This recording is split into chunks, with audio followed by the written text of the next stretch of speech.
everyone, welcome back to my YouTube channel VSM Academy, the spirit of education। तो students, आज हम discuss करने वाले हैं again one of the most important chapter के बारे में और उसके इंपॉर्टेंट क्वेश्चंस के बारे में जो कि आपके बोर्ड एग्जाम में आने के चांसेस हैं।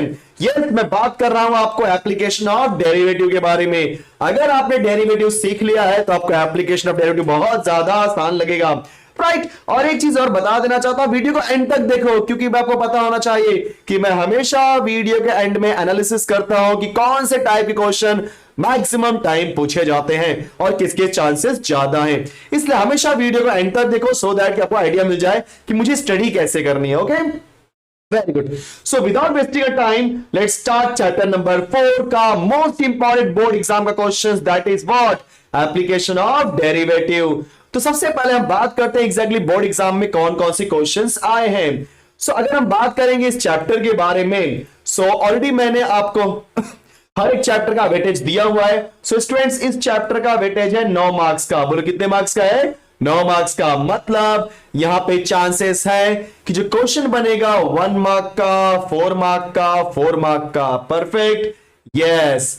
तो इस टाइप के क्वेश्चन आपको बन सकते हैं 1 4 4, या तो आपका क्या हो जाएगा, बोलो 2 3 4। ओके, तो कोई भी कॉम्बिनेशन बन सकता है। 2 मार्क बोल दिया, इसका मतलब 1 मार्क के दो क्वेश्चन आ सकते हैं। ठीक है, यस। तो जहां तक मुझे लगता है मैक्सिमम चांसेस है 1 4 4 के। एक छोटा सा क्वेश्चन आएगा जो कि आपका 1 मार्क्स का आएगा एंड फिर 2 क्वेश्चन बड़े बड़े आ सकते हैं इस चैप्टर से।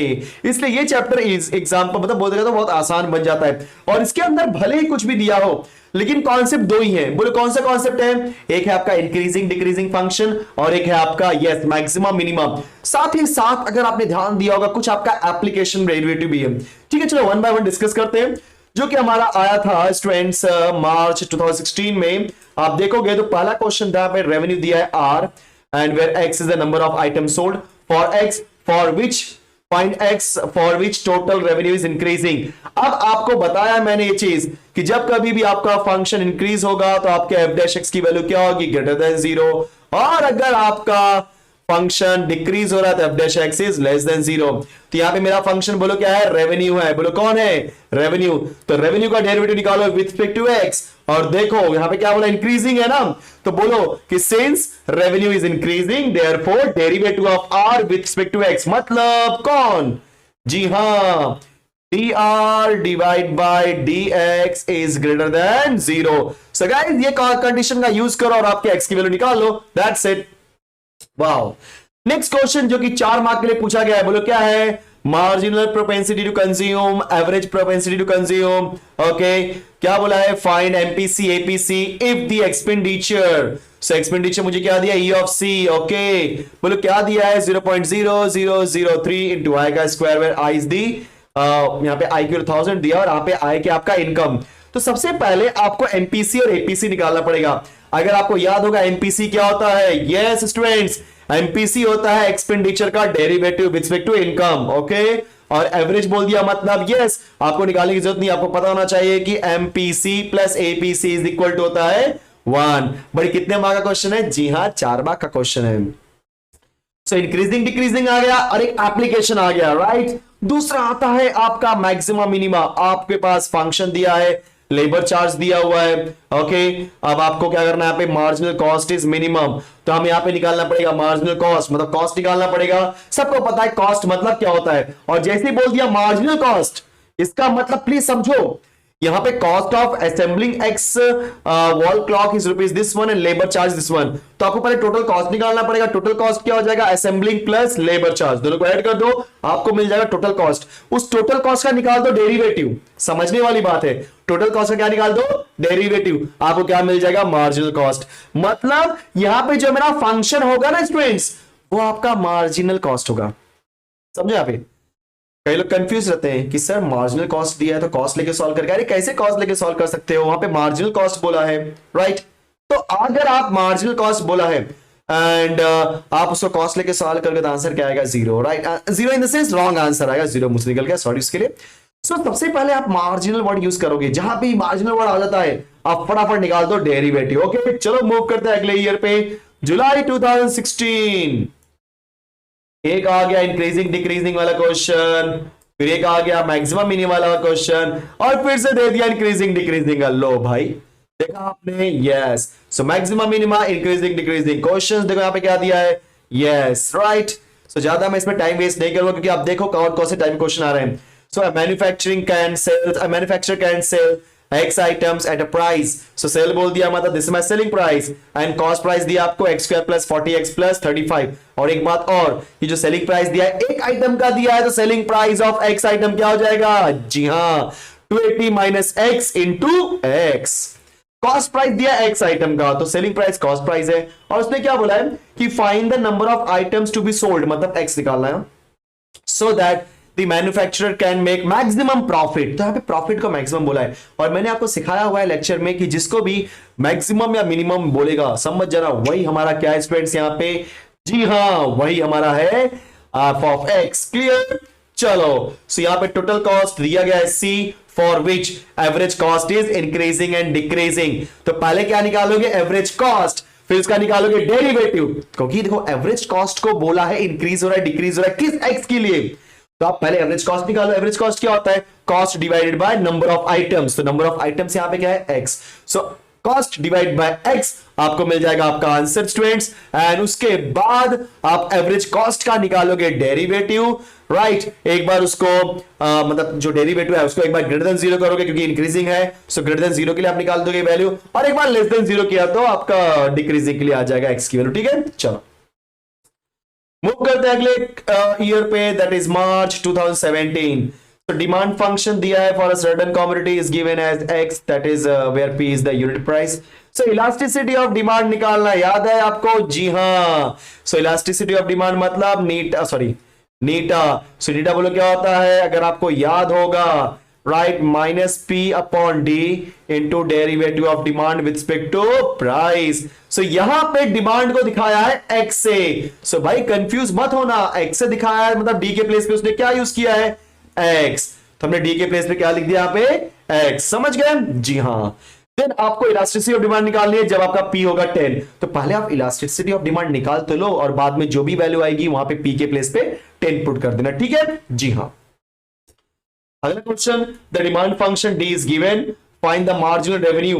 अब आपको मार्जिनल रेवेन्यू निकालना है, पहले क्या निकालना पड़ेगा, रेवेन्यू। अब रेवेन्यू कैसे निकालते हैं आपको पता होना चाहिए, प्राइस इनटू डिमांड, फिर average revenue and the elasticity of demand price pi equal to, ये सारी चीजें आपने निकाली। देखो 4-4 मार्क्स के लिए क्वेश्चन, ध्यान देना, यहां से 4 मार्क के क्वेश्चन एक फिक्स्ड है, बोर्ड एग्जाम में आएगा, बात मानो मेरी, थोड़ा सा भी आप रिस्क मत लो, 4 मार्क का एक क्वेश्चन फिक्स्ड है यहां से, चाहे मैक्सिमम मिनिमा का चाहे इंक्रीजिंग डिक्रीजिंग फंक्शन का, एक तो आने वाला है, ओके।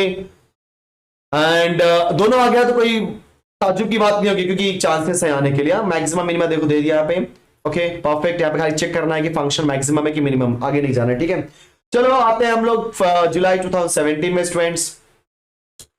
तो जुलाई 2017 में बात करेंगे, यहाँ पे पहला क्वेश्चन है, find the elasticity of demand if the marginal revenue and the price is given. Students याद रखना आप लोग, मार्जिनल रेवेन्यू मतलब आरएम, प्राइस बोल दिया this is your average revenue होता है, अगर आपको याद होगा तो एवरेज रेवेन्यू और मार्जिनल रेवेन्यू का एक रिलेशन है, उस रिलेशन का यूज करके आप इलास्टिसिटी ऑफ डिमांड निकाल सकते हो। उसके बाद यहाँ पे 2 क्वेश्चन है, first question and second question. So यहाँ पे हमें आर की वैल्यू दी गई है, उस आर की वैल्यू का यूज करके हमें क्या निकालना है, टोटल कॉस्ट, क्योंकि हमें कॉस्ट फंक्शन भी दिया गया है प्रोसेसिंग का। ऐसे क्वेश्चन हमने किया है स्टूडेंट्स, तो मुझे ज्यादा इसमें एक्सप्लेन करने की जरूरत नहीं है। आपको लेबर कॉस्ट दिया है, प्रोसेसिंग कॉस्ट दिया है, तो आप टोटल कॉस्ट निकाल सकते हो। उसके बाद रेवेन्यू दिया है, तो रेवेन्यू का यूज करके इंक्रीजिंग है डिक्रीजिंग है उसके हिसाब से आप एक्स किलो निकाल सकते हो। फिर अगला क्वेश्चन है, total cost C of a producing X unit is rupees this one and price is this one per unit, for how many units profit is maximum. So यहाँ पे बोला टोटल कॉस्ट सी, तो क्रॉस दे दिया, price दे दिया मतलब selling price, पर I unit दिया है तो इंटू एक्स करना पड़ेगा। तो यहाँ पे selling price and cost price आपको दिया गया है, पहला क्या आपका कॉस्ट प्राइस और दूसरा 180 minus X, that is my selling price, क्योंकि price is 180 minus X per unit, so into X करना पड़ेगा। और मुझे क्या मिल जाएगा, प्रॉफिट। यहाँ पे 4-4 मार्क के, देखो पहले 10 मार्क का चैप्टर था, अभी 9 मार्क का कर दिया, ठीक है, क्योंकि 4 + 4 + 1 ये कॉम्बिनेशन बनाएंगे, इसलिए ऐसा उन्होंने किया हुआ है, ठीक है, यस। सो मैक्सिमम मिनिमम और इंक्रीजिंग डिक्रीजिंग, प्लीज स्टूडेंट्स बहुत अच्छे से करके जाओ, और यहां से फिक्स्ड क्वेश्चन आने वाला है, फिर इलास्टिसिटी ऑफ डिमांड के ऊपर एक क्वेश्चन बन जाएगा, ठीक है। नेक्स्ट मार्च 2018 की इस बारे में डिस्कस कर लेते हैं। एंड व्हाट इज एग्जैक्टली मार्च 2018? यहां पे भी आपको क्या दिया, यहां पे डिमांड फंक्शन दिया है and price increasing increasing decreasing. अच्छा, MPC MPS APC APS, okay sorry वहां पे मैंने ध्यान नहीं दिया। MPC plus MPS equal to 1 होता है और APC plus APS equal to 1 होता है, right? Yes. The total cost function of a firm is C, that is दिया गया यहाँ पे, and find the output of X where average cost is maximum। तो average cost यहाँ पे maximum बोला, तो average cost को लो, उसका जो maximum वाला concept होता है एक बात, और maximum minimum बोल दिया, मतलब maximum minimum का concept ला करना है। और अगर आपको increasing decreasing बोला तो increasing decreasing। So maximum minimum मैंने आपको explain किया था, अगर आपको याद होगा। सबसे पहले हम लोग के पास f of x होना चाहिए फंक्शन, एंड उसके बाद उसका एक बार निकालेंगे डेरिवेटिव, फिर दूसरी बार निकालेंगे। मान लो मेरा फंक्शन f ऑफ x है, तो f ऑफ x का एक बार निकाला डेरिवेटिव क्या आएगा, f डैश x, दूसरी बार निकाला f डबल डैश x, फिर हम बोलेंगे for an extreme values solve f dash x equal to 0। वहां से x की वैल्यूज आएगी, उस x की वैल्यू को हम f डबल डैश में पुट करेंगे, चेक करेंगे कहां पे मैक्सिमम है कहां पे मिनिमम। कंडीशन क्या बताया था कि अगर आपका f डबल डैश x 0 से बड़ा है मतलब 0 छोटा है, तो 0 छोटा मतलब minimum. If f double dash x is less than 0 मतलब 0 बड़ा है, तो 0 बड़ा तो मैक्सिमम। तो इस मैक्सिमम मिनिमम में 0 बड़ा है तो मैक्सिमम, 0 छोटा है तो मिनिमम। प्लीज यहां पे मैंने पहले वाले में थोड़ा सा एमपीएस के बारे में ध्यान नहीं दिया, ये चीज आप थोड़ा सा कंफ्यूज मत होना। यहाँ पे एमपीएस बोला है तो आपको पता है MPC plus MPS, okay, MPC plus MPS is equal to 1 होता है, और APC plus APS is equal to 1 होता है, ठीक है? तो उसके हिसाब से आप सॉल्व कर सकते हो। क्लियर? यस। ओके, सो अगली क्वेश्चन की तरफ चलते हैं हम लोग। यस, जुलाई 2018, आई थिंक अब नहीं बोला increasing decreasing, right? Increasing decreasing, maxima minima, यहीं पे बात खत्म हो जाती है। और ध्यान देना मैक्सिमम मिनिमम कॉस्ट को नहीं उसने बोला है, सीएम को बोला है, मतलब मार्जिनल कॉस्ट, मतलब इसका डेरिवेटिव निकाल करके जो आएगा वो मेरा एफ ऑफ एक्स होगा। This is not my F of x, please, ये कॉस्ट दिया है। यहां पे मैक्स मिनिमम किसको बोला है, मार्जिनल कॉस्ट को। तो पहले हमें क्या निकालना पड़ेगा, मार्जिनल कॉस्ट। मार्जिनल कॉस्ट कैसे निकालते हैं, जी हां, डेरिवेटिव निकाल करके। तो कॉस्ट का निकाल तो डेरिवेटिव क्या मिल जाएगा, मार्जिनल कॉस्ट। जहां पे भी मार्जिनल वर्ड यूज करता है समझ जाना, आपको निकालना है डेरिवेटिव, ठीक है? चलो आते हैं अगले क्वेश्चन की तरफ, और ये रहा हमारा मार्च 2019। Same marginal revenue, revenues given, average revenue given and elasticity of demand given। so आप लोग को marginal revenue पूछा गया है, मतलब क्या पूछा है, marginal revenue मतलब revenue RM and revenue RA दिया गया है, और elasticity of demand मतलब नीटा दिया गया है, ठीक है? सेकंड क्वेश्चन 4 मार्क का है, मैक्सिमम प्रॉफिट मतलब सेलिंग प्राइस कॉस्ट प्राइस वाला क्वेश्चन है। फिर यहाँ पे प्राइस दिया है, ये तो क्वेश्चन आ ही गया था, एक बार आया था सेम क्वेश्चन। सो लगभग ये सारे क्वेश्चन एक जैसे ही है, तो बार बार वही मैक्सिमम वही मिनिमम वही सारे क्वेश्चन पूछा है। आ जाते हैं लास्ट ईयर, दैट इज फरवरी 2020 के बारे में। देखो इसमें क्या पूछा था, find the value of x for which f of x is increasing. Easy question. MPC MPS, देखो एमपीसी एमपीएस भी 4 मार्क के लिए अच्छा बोलते हैं ना कैंडिडेट है आने के लिए, ओके? एंड मैक्सिमम वाला भी तो क्वेश्चन है। तो देख रहे आप लोग increasing decreasing and maximum minimum सारे क्वेश्चंस पूछ ही रहा है। सो अगर मैं बात करूंगा एनालिसिस के बारे में स्टूडेंट्स, सबसे first point maxima and minima, जिसमें से भी आपको पता है कि प्रॉफिट वाले क्वेश्चंस बहुत ज्यादा पूछ रहा है, प्रॉफिट वाला क्वेश्चन मैक्सिमा मिनिमा में, राइट? या कुछ मार्जिनल कॉस्ट का क्वेश्चन पूछ दे रहा है, मार्जिनल कॉस्ट, ओके? तो ये सब क्वेश्चन आप याद रखना, मार्जिनल कॉस्ट, प्रॉफिट वाले क्वेश्चन। फिर आपका increasing decreasing. So students increasing and decreasing के अंदर ज्यादा मैं सोचने नहीं बोलूंगा, क्योंकि वहां पे तो आपको पता है एवरेज कॉस्ट, मार्जिनल कॉस्ट, यही सब चीजें देते हैं, ठीक है? सो इंक्रीजिंग डिक्रीजिंग के ऊपर पूछा है। और जो थर्ड चांस है जिसका आने के लिए 1 मार्क के लिए, ध्यान देना, इलास्टिसिटी ऑफ डिमांड के ऊपर बहुत अच्छा क्वेश्चन बनता है, इलास्टिसिटी ऑफ डिमांड, ओके? सो आपको कोई भी दो देकर के तीसरा पूछ सकता है, या जैसे एवरेज रेवेन्यू दे दिया, मार्जिनल रेवेन्यू दे दिया, इलास्टिसिटी ऑफ डिमांड, मतलब तीनों में से कोई गाइस 2 देकर के एक वैल्यू पूछ रहा है 1 मार्क के लिए, तो ऐसे क्वेश्चन बन सकता है। बट ये क्वेश्चन मैक्सिमम टाइम 4 मार्क के लिए बनता है, और लास्ट में क्या बचता है 1 मार्क के लिए। इसलिए कॉम्बिनेशन क्या होता है आपके 9 मार्क्स का चैप्टर, ओके स्टूडेंट्स? सो यहां पे मैंने आपको एप्लीकेशन ऑफ डेरिवेटिव के बारे में सारी चीजें एक्सप्लेन कर दी।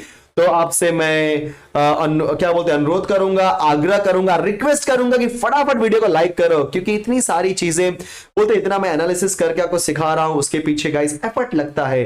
तो आपका सपोर्ट, आपका प्यार मिलेगा तो और ज्यादा मजा आने वाला है। सो फटाफट वीडियो को लाइक कर दो, शेयर करो एंड सब्सक्राइब करना मत भूलना। सो मिलते हैं नेक्स्ट वीडियो में। Thank you so much, bye bye.